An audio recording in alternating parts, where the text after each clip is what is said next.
When it comes to government and law and what you support and what you vote for, do you believe that voting gives to those in power the right to do things that you personally don't have the right to do?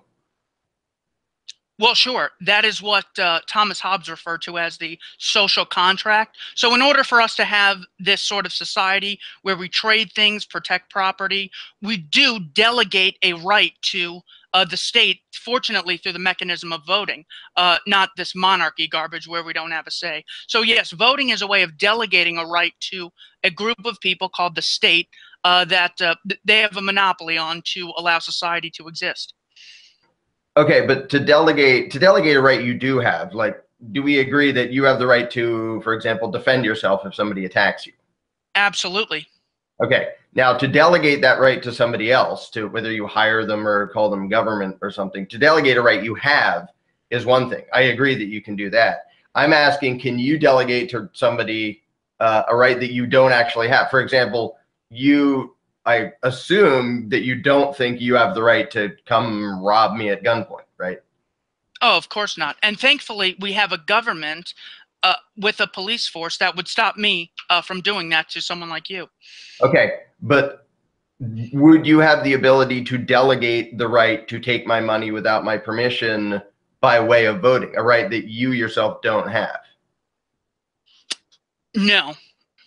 Okay, so do the candidates or the party you vote for, would they have some sort of tax policy that would force me to fund whatever government programs you think are useful and necessary? Sure, but only the ones that are needed for society to flourish. For example, we need some regulations, we need a police force, we need an FDA, just the bare minimum that society needs. You'd also have some welfare to help the poor. So yes, in that sense, I would vote for something like that. Okay, but for these functions that you believe are necessary and good, do you personally have the right to come take my money by force to pay for them? I don't know. I'm not government. Okay, and can you delegate to somebody else a right to do something that you just admitted you don't have the right to do? How would that work? Well, it's not something I have, it's something they have.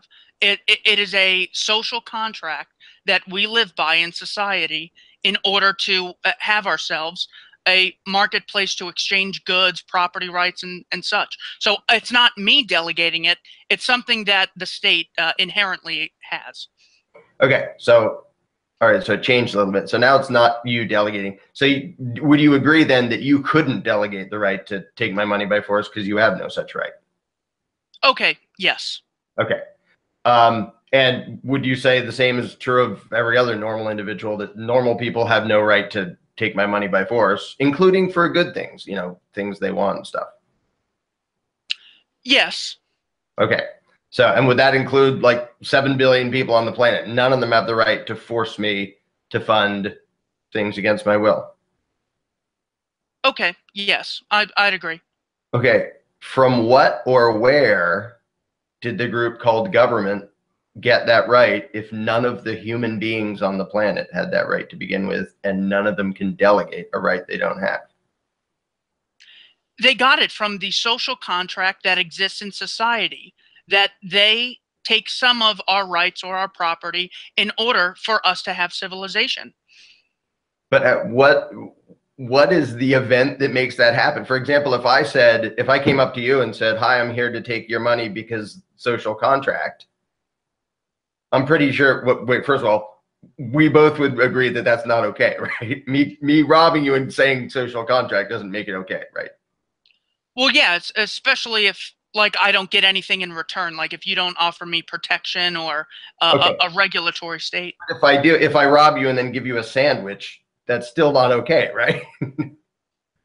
Okay. Yes, that would be immoral. Okay, so what is it that made that select group of people have the right to say social contract, and now they have the right to do things that the rest of us don't? Where did it come from? I mean, why did the social contract give them that right and not me and not you? it came from the recognition that we can't live in chaos where everyone's doing their own thing. We have to have a social structure of organization in order to cooperate, so we don't have people running around, everyone's obeying their own laws, people aren't going by, you know, rules that we all agree upon. So they have it because of the utilitarian necessity of a state and society. Isn't one of the main rules, if you want to call it that, of decent civil society, don't violently rob each other?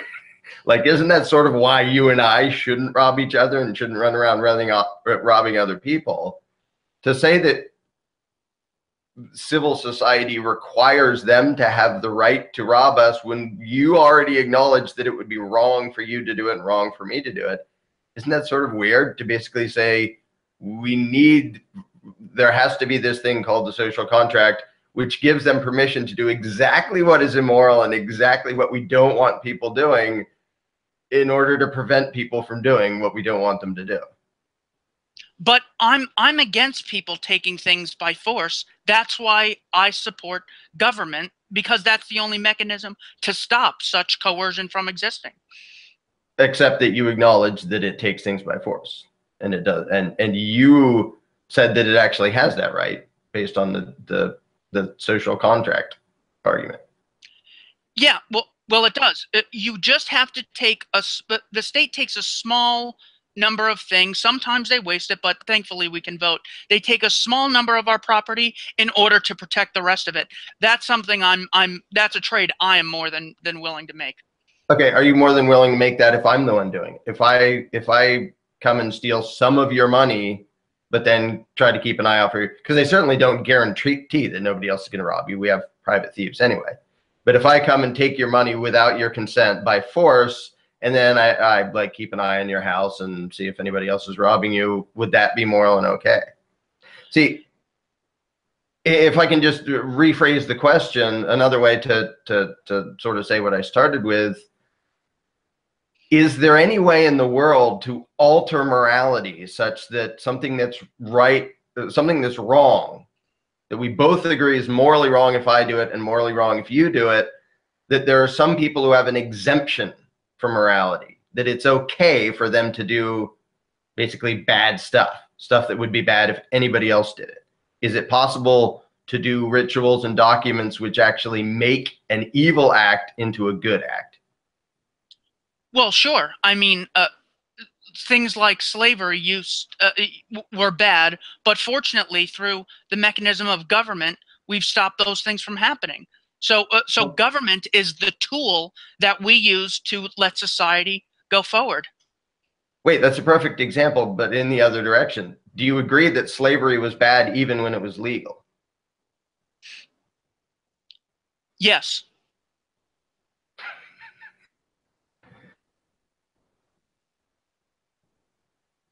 All right. All right. Are there any other directions you would take that conversation? Well, it always depends on where they're trying to make a distinction that makes a double standard, because you can't believe in government without having a huge double standard. And the question is, the point is always to try to gently, the point of all the lines of questioning is always to try to gently have them see the double standard and make them state the double standard, and then try to explain how the heck that got there and how human beings could possibly have created that. Now, one thing I like to get to eventually is that if they get to the point where they say, well, the majority votes, or you have a republic, or blah, blah, blah, is get around to an example where the majority or a republic or something else has done something that they agree is nasty and evil. Like, we had a majority vote and a republic said slavery was just fine. And to get them to a point where their own excuses go against their moral code, where they go, well, in that case, no, the majority didn't make it okay. To show that, okay, well, you kind of have to pick one, because if, for example, you believe the majority makes it okay, but it didn't in that case, how did you just get to decide whether it counts or not? Because what it ultimately comes down to is everybody really has their own their own conscience and their own moral code, and it will always go against government sooner or later. And then you have to pick. It comes down to a choice between two things. Either your conscience outranks the commands of a supposed authority, in which case it isn't authority anymore, or it outranks your conscience and you have a moral obligation to put up with just pure evil. Totalitarianism. Well, if it's a republic doing it, oh well, I guess that's fine. So however you get there, the goal is always to pit their belief system against itself by showing them whatever you believe about the origin of political authority or anything else. There are a zillion examples that go against your moral code and what you think is right, and put them in a position where they have to pick one. And then they'll always be uncomfortable. And often it won't be resolved then. They'll just sort of get confused and have to think about it. But as long as you sort of do it gently and keep it in terms of what they believe, instead of, you know, hitting them in the face what you believe about it, which is really tempting, especially when they're saying things that are just obviously contradictory. It's tempting to go, what are you talking about? That made no sense. But to try to keep it in the form of questions where you're putting them in front of them and saying, okay, well, you said this, and then you said this. Well, which is it? Like, you get to pick. I'm not going to pick for you, but which is it? And keep putting them in a position where they have to argue against something they already said, which is true of everyone who believes in political authority. You can't not have that contradiction in your head and still believe that.